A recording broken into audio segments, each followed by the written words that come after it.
Stoking the Fire. I used to work in dangerous places, and people who moved survived, and those that didn't. Movement is life. Movement is life. So that was Brad Pitt. I don't have a Brad Pitt voice. In movie World War Z. Some very sage survival advice. There are times when it's crucial to stoke your inner fire, to summon as much energy as you can.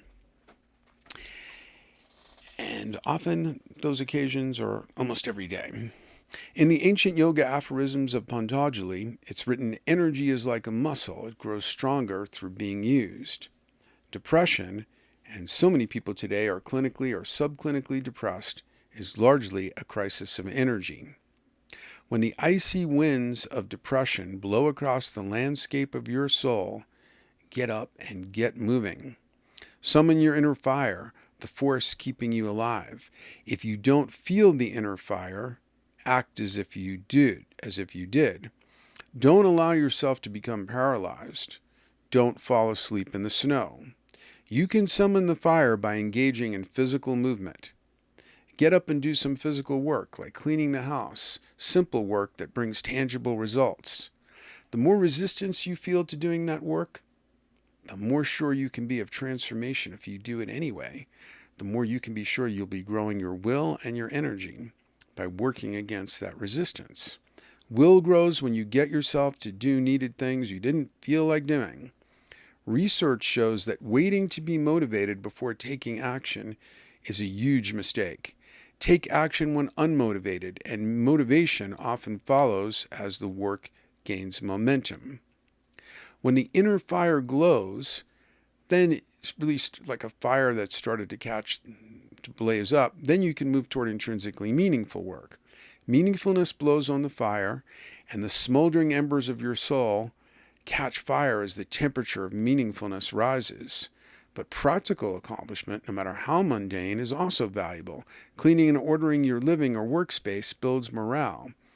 Eating a healthy diet, getting enough sleep, and not poisoning yourself with smoke, pills, inferior foods, and toxic relationships are crucial for stoking the fire.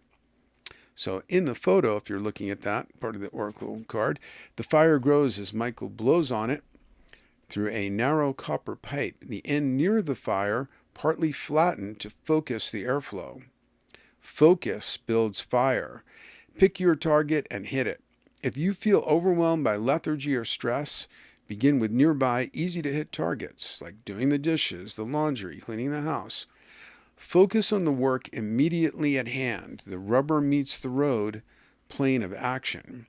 For example, focus on your posture and movement as you work with broom and dustpan, and do the work as gracefully and efficiently as possible.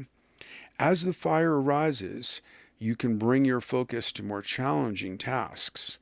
Don't let resistance, mechanical, bodily, interpersonal, financial, circumstantial, like distractions, extinguish your fire. Use action against resistance to stoke the fire. Walking briskly on a cold day can raise more inner fire than walking at the same pace on a very warm day, but even that would be a lot better than letting your fire become extinguished by becoming a couch potato or just passively looking at screens or whatever. Yes, there are times to back off, times to relax or even surrender, and fire can easily become focused on the wrong thing, on a dark obsession. Some focus all their fire on the hot pursuit of the haughty, and the results can be tragic magic. This card indicates a time that cannot be met passively or with your fire focused on illusions. This is a time to focus and intensify your fire on something mundane or intrinsically meaningful that needs work.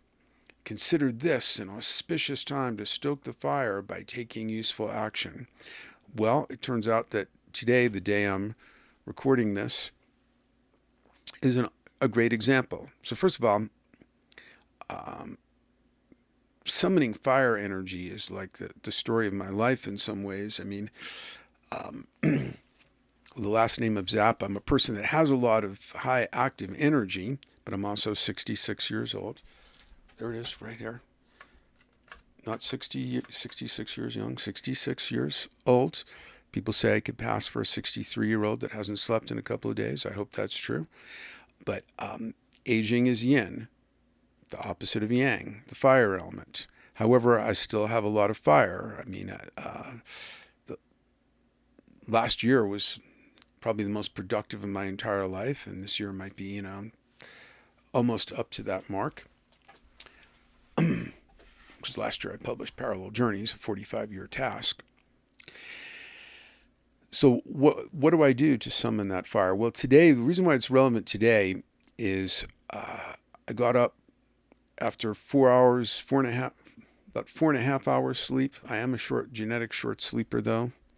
It might have been closer to 4 hours, but it didn't feel diminished by that. But when I wake up, I'm still in a yin sleep, a yin state, right? Because sleep is yin, right? You're unconscious, your body's not moving. Recently I saw like an internet poster that showed a black and white picture of Captain Kangaroo. And so for people who are not less old than I am, probably have no idea who that was. Captain Kangaroo is the host of a children's show, pre-Sesame Street, pre-Mr. Rogers. And it said, if you know who this man is, of course I did know who that man is, then you wake up every morning with joint pain. And I knew it was, and I wake up with joint pain. Why? Because I've persisted in walking erect, something that vertebrates are not really meant to do, for 66 years or so. And that takes a toll. So when I wake up these days, unlike when I was, even 10 years younger and I would just jump out of bed raring to go, I've got to do like stretching exercises, percussive massager, like whole body vibration machine, lunges and this, that, and the other, all this push-ups and so on, just to like activate my body. And then I've got like, several more steps, making the morning caffeine, yerba mate or whatever. About 2 hours worth of somewhat dreary steps, but I do them. I don't focus on what I'm feeling. So this is another key life skill. Do not evaluate your life on the fly. If you're going to evaluate your life, do it in front of a journal. I do it in front of a journal when I'm writing the whole time. So if I wake up and I start like evaluating my life, I'm going to be like, you're a washed up old man, and so forth. I heard something apparently Clint Eastwood said recently, where every morning he wakes up, and now he's like 90 something, but he's still like directing films apparently, and he looks in the mirror and sees this incredibly old man, and then he like pushes the old man out of the way and gets to work. Now, I'm not into age denialism, but you do have to summon the fire. So all these different exercises I'm doing are raising the fire. I'd probably raise the fire even more if I did an ice cold shower. I know that's advisable. Haven't summoned the will to do that one yet, but that would certainly raise inner fire. Then, no matter what kind of morning funk I'm feeling, once I've got the computer going and I'm writing, then like in a minute, like all of that is forgotten. Like then I really catch fire, and I'm like so into what I'm doing, and I get in the zone, and like all of that woodery morning funk burns off.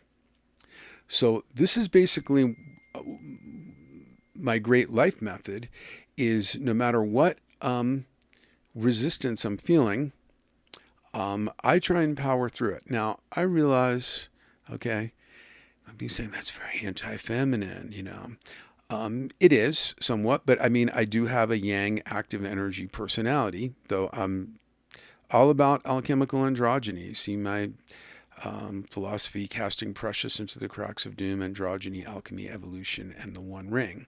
On the other hand, Jung was very yang, he didn't seem that androgynous. Having a lot of fire, because aging is yin, is very helpful when you age, because you still have the energy to do things.